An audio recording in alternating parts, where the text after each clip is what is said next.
기원 후 1세기 브리타니아에 주둔하던 로마 군단병들은 예상치 못한 적과 마주했습니다. 추위는 견딜 수 없었고 습기는 피부에 들러붙었으며 비는 결코 끝날 것 같지 않았습니다. 그들이 떠나온 지중해의 기후와는 전혀 달랐습니다. 그리고 그 적대적인 풍경 한가운데서 그들은 오늘날 듣기에는 거의 터무니없어 보이는 행동을 했습니다. 그들은 길가의 흔한 식물의 가지를 꺾어 피부가 붉어지고 부어오르며 타는 듯한 느낌이 들 때까지 다리와 팔을 채찍질했습니다. 그 식물은 바로 쐐기풀이었습니다. 모든 잎과 줄기는 모상체, 트리초마라고 불리는 수천 개의 미세한 속이 빈 털로 덮여 있는데 이는 정확히 아주 작은 피하주사 바늘처럼 작동합니다. 끝부분이 피부에 닿자마자 부러집니다.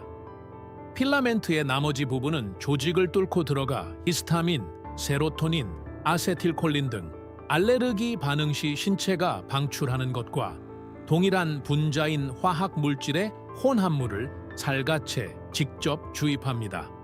로마인들은 무지해서 그런 행동을 한 것이 아니었습니다. 그들은 자신들이 무엇을 하고 있는지 정확히 알고 있었습니다. 쏘인 상처는 신체 표면으로 피가 몰리게 했습니다. 사지로 열기가 돌아왔습니다. 그리고 관절통, 특히 관절염 통증이 몇 시간 동안 가라앉았습니다. 그들은 이 관행을 따가움이나 쐐기풀을 뜻하는 라틴어 우르티카 우르티차에서 유래한 우르티케이션, 우르티차 체온, 쐐기풀 요법이라고 불렀습니다. 그들은 브리타니아에 얼어붙는 듯한 비를 맞으며 보초를 서는 밤마다 이 행동을 반복했습니다. 2000년이 지난 후 현대의 연구는 그 방법이 왜 효과가 있었는지 확인해 주었습니다. 하지만 여기서 이 이야기에 가장 예상치 못한 부분이 등장합니다. 알레르기 반응을 유발하는 물질인 히스타민을 주입하는 바로 그 식물의 히스타민 수용체를 차단하고 비만 세포의 탈과립을 억제하며 건초열, 계절성 알레르기 및 알레르기 비염을 유발하는 염증 폭포를 정확히 억제할 수 있는 화합물도 포함되어 있다는 것입니다.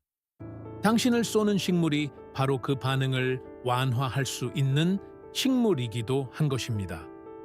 그리고 여기서 피할 수 없는 질문이 생깁니다. 이 식물이 2000년 넘게 인류와 함께 해왔다면 오늘날 거의 모든 사람이 이를 약으로 보지 않고 뽑아버려야 할 잡초로만 여기는 것이 어떻게 가능할까요? 쐐기풀의 역사는 로마인들에서 시작되거나 끝나지 않습니다. 추위와 통증을 위한 치료제가 되기 훨씬 전부터 이 식물은 이미 여러 문명의 물질적 삶에서 조용하지만 결정적인 자리를 차지하고 있었습니다. 덴마크 국립박물관에는 쐐기풀 섬유로 짠 청동기 시대의 직물 조각이 보존되어 있습니다. 약 2100년 전의 것으로 이 천에 쌓인 시신은 의도적으로 매장되었습니다. 우연한 사용이 아니었습니다. 한순간의 필요에서 비롯된 임시 방편도 아니었습니다. 그것은 알려져 있고 숙달되었으며 존중받는 기술이었습니다. 유럽에서 쐐기풀 직물은 면화보다 수천 년 앞서 등장했습니다. 아마 대마와 함께 쐐기풀은 유럽 대륙에서 직물을 만드는 3대 주요 식물성 원료 중 하나였습니다. 그리고 오늘날에도 여전히 놀라운 장점들을 가지고 있었습니다. 면화와 달리 관계나 살충제 없이 그리고 특별히 비옥한 토양을 필요로 하지 않고도 북부 기후에서 자랄 수 있었습니다. 줄기 안에는 면화보다 질기고 대마보다 가느다란 섬유가 숨겨져 있었습니다. 쏘는 성질 때문에 멸시받던 식물이 사실은 엄청난 가치를 지닌 원자재를 품고 있었던 것입니다. 제1차 세계대전 중 영국의 해상 봉쇄로 독일로의 면화 공급이 끊기자 독일군은 군복을 만들기 위해 쐐기풀에 의존했습니다. 이 섬유로 짜인 노획된 독일 군복들이 발견되기도 했습니다. 그리고 1918년 툭스베리 레지스터, 튜케스베리 레지스터는 쇠기풀이 천과 밧줄에서 대마의 대체재로, 종이 제조의 원료로, 그리고 봄철 채소로도 사용되고 있다고 보도했습니다. 수십 년 후 제2차 세계대전 동안 독일은 다시 쇠기풀 섬유를 사용했고, 보도에 따르면 낙하산 재료로도 사용했다고 합니다. 셔츠 한 벌을 만드는데 40kg의 쇠기풀이 필요했습니다. 아이들에게 피하라고 가르치던 바로 그 식물이 하늘에서 떨어지는 군인을 지탱할 만큼 튼튼하면서도 동시에 침대 시트로 만들 수 있을 만큼 부드러웠던 것입니다. 하지만 그 가치는 직물에만 국한되지 않았습니다. 세계 곳곳에서 그 섬유를 활용하는 동안 먹을 수 있는 푸른 채소가 거의 없는 시기에는 필수적인 식량으로 연한 새싹을 채집하기도 했습니다. 북미 원주민들은 이를 봄철의 중요한 식량으로 채집했습니다. 사무엘 피푸스 사무엘 페피스는 1961년 2월 25일에 쇠기풀 죽을 먹었다는 기록을 남겼습니다. 그리고 앵글로색슨족은 10세기의 치유 주문에서 이를 9가지 신성한 약초 중 하나로 포함시켰습니다. 그렇다면 질문은 더 깊어집니다. 이렇게 유용한 식물이 어떻게 잊혀져 단지 잡초로만 취급받게 되었을까요? 이 모든 이야기가 고대의 직물, 전쟁용 군복 또는 땅이 제공하는 것으로 생존하는 법을 배운 민족들의 이야기로 끝난다면 쇠기풀은 이미 놀라운 식물일 것입니다. 하지만 그 중요성은 거기서 멈추지 않습니다. 제철이 절정에 달했을 때 쇠기풀은 건조 중량의 최대 25%에 달하는 단백질을 함유하고 있는데 이는 일반적인 잎채소보다 높은 수치입니다. 100g의 1회 제공량만으로도 일일 비타민 K 권장량의 416%, 비타민 A의 67%, 그리고 상당량의 칼슘, 철분, 마그네슘을 제공합니다. 요리하면 시금치와 비슷한 맛이 납니다. 그리고 가장 놀라운 점은 끓이거나 찌는 과정을 단 30초만 거쳐도 쏘는 털이 완전히 파괴된다는 것입니다. 단 한 번도 쏘이지 않고 먹을 수 있습니다. 그리고 바로 여기서 매년 봄마다 항히스타민제 한 통에 의존하는 사람이라면 누구나 관심을 가져야 할 부분이 시작됩니다. 쇠기풀은 영양만 공급하는 것이 아니기 때문입니다. 이 식물은 알레르기와 관련된 생물학적 메커니즘에도 정확히 작용합니다. 2009년 플로리다 대학교의 연구진은 쇠기풀이 알레르기 비염을 유발하는 경로에 미치는 영향에 대한 핵심 연구를 식물요법 연구 (Phytotherapy Research)에 발표했습니다. 그들이 발견한 것은 쇠기풀 추출물이 단일한 방식이 아니라 4가지 방식으로 동시에 작용한다는 것이었습니다. 히스타민 H1 수용체에서 길항제 및 역효능제로 작용하여 히스타민의 생성과 방출을 차단합니다. 비만세포의 트립타아제를 억제하여 탈과립, 즉 알레르기 증상을 유발하는 전염증성 물질의 연쇄 반응을 방출하는 과정을 방지합니다. 또한 이부프로펜과 아스피린이 작용하는 것과 동일한 시클로옥시게나아제 효소인 COX1과 COX2를 억제합니다. 게다가 조혈 프로스타글란딘 D2 합성 효소를 억제하여 건초열의 코 염증과 가장 밀접하게 관련된 프로스타글란딘을 차단합니다. 4가지 메커니즘, 단 하나의 식물. 가장 당혹스러운 점은 이것이 현대적인 근거 없이 민간 전통에 의해 반복되는 오래된 이론이 아니라는 것입니다. 여기서 전통과 과학이 만나기 시작합니다. 수세기 동안 쇠기풀은 치료제, 식량, 비상 자원으로 사용되었습니다. 오늘날 현대의 연구는 그것이 왜 효과가 있었는지 설명하기 시작했습니다. 그러면서 무시하기 어려운 의문이 생깁니다. 흔하고 무료이며 다년생인 식물이 알레르기 염증의 여러 경로에 동시에 개입할 수 있다면 왜 대중의 논의는 여전히 훨씬 더 비싼 상업용 의약품을 중심으로만 돌아가고 있을까요? 그 해답은 식물의 역사에만 있는 것이 아니라 그 효과를 직접 측정하고자 했던 임상 시험들에도 있습니다. 미트만 댄 미트만이 플란타 메디카에 발표한 무작위 이중맹검 연구에서 알레르기 비염 환자 98명이 일주일 동안 동결 건조된 쐐기풀 잎이나 위약을 투여받았습니다. 전반적인 임상평가에서 쐐기풀은 위약보다 유의미하게 높은 평가를 받았습니다. 환자들은 재채기와 가려움증 같은 증상이 완화되었다고 보고했습니다. 이것은 더 이상 전통에 의해 반복되는 오래된 관습이 아니라 통제된 임상시험에서 관찰된 결과였습니다. 2017년 이란 제약 연구 저널 Iranian Journal of Pharmaceutical Research에 발표된 두 번째 무작위 이중맹검 위약 대조 임상시험에서는 40명의 알레르기 비염 환자를 대상으로 한 달 동안 매일 150mg의 쐐기풀 뿌리 추출물을 투여했습니다. 쐐기풀 치료구는 증상의 임상적 중증도에서 유의미한 개선을 보였고 알레르기 염증의 가장 중요한 실험실 지표 중 하나인 코 호상후 수치에서 통계적으로 유의미한 감소를 나타냈습니다. P값은 0.01 미만이었습니다. 또한 이 그룹은 위약군과 비교하여 인터페론 감마 수치에서도 유의미한 변화를 보였습니다. 물론 소규모 연구들입니다. 그리고 바로 그 점이 이 모든 이야기에서 가장 불편한 핵심 중 하나입니다. 수십억 달러 규모의 시장에 참여하는 그 누구나 길가에서 무료로 채집할 수 있는 식물에 대한 대규모 임상시험에 자금을 지원할 실질적인 동기가 없기 때문입니다. 차분히 생각해보면 그 대조는 잔인할 정도입니다. 지르텍 세이알테츠의 활성 성분인 세티리진은 히스타민 H1 수용체를 차단하여 작용합니다. 그것이 핵심 메커니즘입니다. 플로리다 대학교의 연구에서 쐐기풀은 4가지 다른 항알레르기 메커니즘이 동시에 작용하는 것을 보여주었습니다.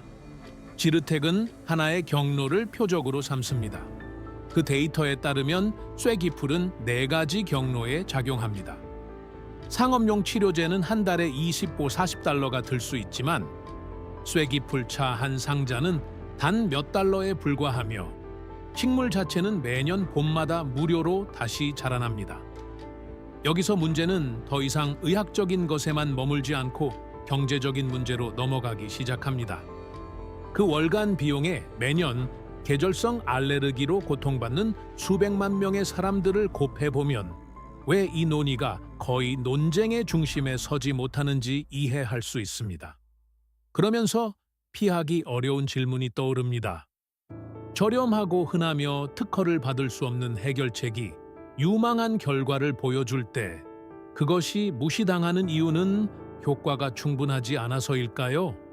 아니면 이윤을 창출하지 못할 정도로 너무 효과가 좋아서일까요? 쐐기풀은 그저 무료로 자라는 것만이 아닙니다. 거의 상징적으로 보일 만큼 끈질기게 자라납니다. 아무도 심지 않고 아무도 물을 주지 않으며 허락을 구하지도 않고 매년 봄마다 돌아옵니다. 뽑아내려 해도 땅 속에 남은 뿌리줄기에서 다시 나타납니다. 씨앗과 지하 줄기를 통해 동시에 퍼져나갑니다. 사실 고고학자들은 쐐기풀이 사람들이 살았던 곳에서 계속 자라며 우리가 남긴 질소가 풍부한 토양을 양분으로 삼기 때문에 버려진 고대 인류 정착지를 식별할 수 있습니다.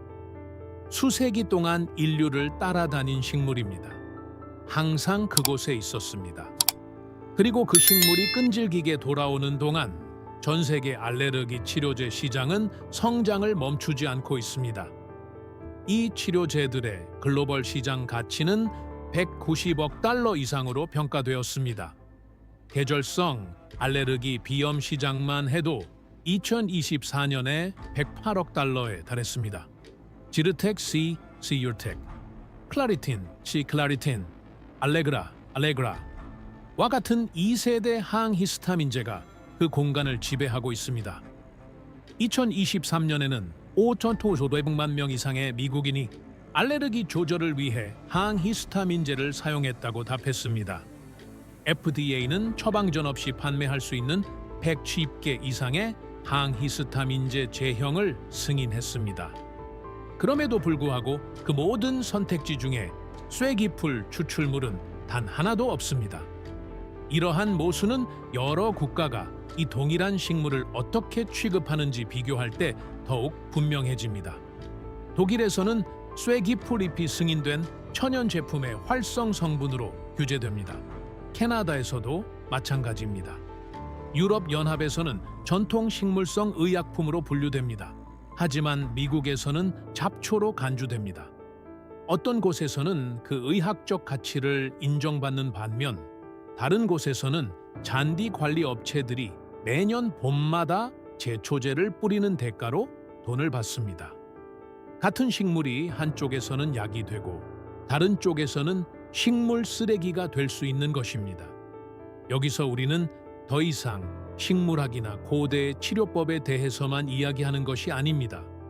우리는 세상을 바라보는 방식에 대해 이야기하고 있습니다. 우리가 어떤 것을 가치 있게 여기도록 배우고 어떤 것을 경멸하도록 배우는지에 대해서 말입니다. 2000년 넘게 식량과 약으로 사용된 식물이 왜 제거해야 할 골칫거리로 전락할 수 있는지에 대해서입니다. 그리고 피할 수 없는 질문이 떠오릅니다. 단지 너무 가까이에서 자라고 너무 흔하며 수익성 있는 제품이 될 수 없다는 이유만으로 우리가 보지 못하고 지나친 진짜 해결책은 과연 몇 개나 될까요? 이 모든 것을 고려할 때 가장 중요한 질문은 더 이상 로마인들이 무슨 생각을 했는지, 면화가 부족했을 때 유럽 군대들이 무엇을 했는지, 심지어 현대의 연구들이 정확히 무엇을 보여주는지가 아닙니다. 가장 중요한 질문은 평범한 사람이 바로 오늘 이 정보를 가지고 무엇을 할 수 있는가입니다. 쇠기풀은 초봄부터 초여름까지가 제철입니다. 이를 채집하려면 장갑, 긴 소매옷, 긴 바지가 필요합니다. 식물이 꽃을 피우기 전에 어린 순의 위에서 4.6cm 정도를 자르는 것이 좋습니다. 잎을 찌거나 데치거나 말리면 쏘는 털, 자모이 파괴됩니다. 조리되거나 건조된 쇠기풀은 더 이상 쏘지 않습니다. 알레르기 완화를 위한 가장 간단한 방법은 차로 우려 마시는 것입니다. 말린 쇠기풀 잎 한두 숟가락에 끓는 물을 붓고 10분간 우려낸 뒤 걸러서 알레르기 시즌 동안 하루에 2~3잔씩 마시면 됩니다. 더 농축된 형태를 원한다면 대부분의 건강식품 매장에서 동결 건조된 쇠기풀 EP 캡슐을 찾을 수 있으며 보통 1회 복용량은 300mg이 들어갑니다. 미트만의 연구에서도 바로 이 동결 건조 제제를 사용했는데 이 과정이 열 건조보다 활성 화합물을 더 잘 보존하기 때문입니다. 식재료로 사용할 때 어린 잎은 시금치와 완전히 똑같이 다룰 수 있습니다. 30초 동안 데친 후 물기를 빼고 수프, 파스타, 토르티아에 넣거나 버터와 소금을 곁들인 채소 반찬으로 사용하면 됩니다. 단 1인분만으로도 우리 몸이 4일 동안 필요로 하는 양보다 많은 비타민 K와 하루 권장량의 약 3분의 2에 해당하는 비타민 A를 섭취할 수 있습니다. 이제 이런 상상을 해보십시오. 10년이 지났습니다. 정원 뒤쪽 울타리 옆에는 당신이 5년 전부터 뽑기를 포기한 쇠기풀 무더기가 자라고 있습니다. 매년 4월이 되면 누가 시키지 않아도 부드러운 녹색 잎을 트이우며 다시 자라납니다. 당신은 주방용 장갑을 끼고 나가 어린 순을 한 바구니 채집한 뒤 30초 동안 데쳐서 냉동용 봉투에 담아 남은 한 해 동안 사용할 수 있도록 보관합니다. 꽃가루 알레르기 시즌이 오면 항히스타민제 상자를 찾는 대신 매일 아침 말린 쇠기풀 차를 한 잔 준비합니다. 눈은 맑고 콧물은 흐르지 않습니다. 당신은 항히스타민제에 매년 수백 달러를 쓰는 것을 멈췄고 동시에 아무도 심지 않고 아무도 물을 주지 않았으며 아무도 특허를 낼 수 없는 단백질, 철분, 칼슘, 비타민 A의 무료 단연생 공급원을 얻었습니다. 그리고 이웃이 울타리 옆에서 자라는 그 식물에 대해 묻는다면 당신은 로마 군인들이 영국의 겨울을 견디기 위해 그것으로 자신들을 채찍질했다고 이야기해 줄지도 모릅니다. 독일군이 면화가 떨어졌을 때 그 섬유로 군복을 만들었다고 말입니다. 덴마크에서는 그 줄기로 짠 천에 묻힌 2400년 전의 시신이 발견되었다고 말입니다. 단백질이 25%나 함유되어 있고 4가지 알레르기 경로에 동시에 작용하며 당신이 원하든 원하지 않든 매년 다시 자라난다고 말입니다. 수세기 동안 인류와 함께하며 그것을 이해하는데 시간을 할애한 사람들을 먹이고 입히고 치료해 왔다고 말입니다. 그리고 가장 불편한 마지막 장면이 떠오릅니다. 이 식물은 매년 봄마다 무료로 계속 자라나고 있지만 현대 시스템은 여전히 이를 잡초 취급하며 이 식물이 이미 제공하고 있던 것의 일부를 다른 형태로 당신에게 팔면서 매달 돈을 청구하고 있다는 사실입니다. 우리는 우리도 모르는 사이에 얼마나 많은 다른 식물, 치료법, 지식들을 이와 같은 논리 아래 묻어버렸을까요?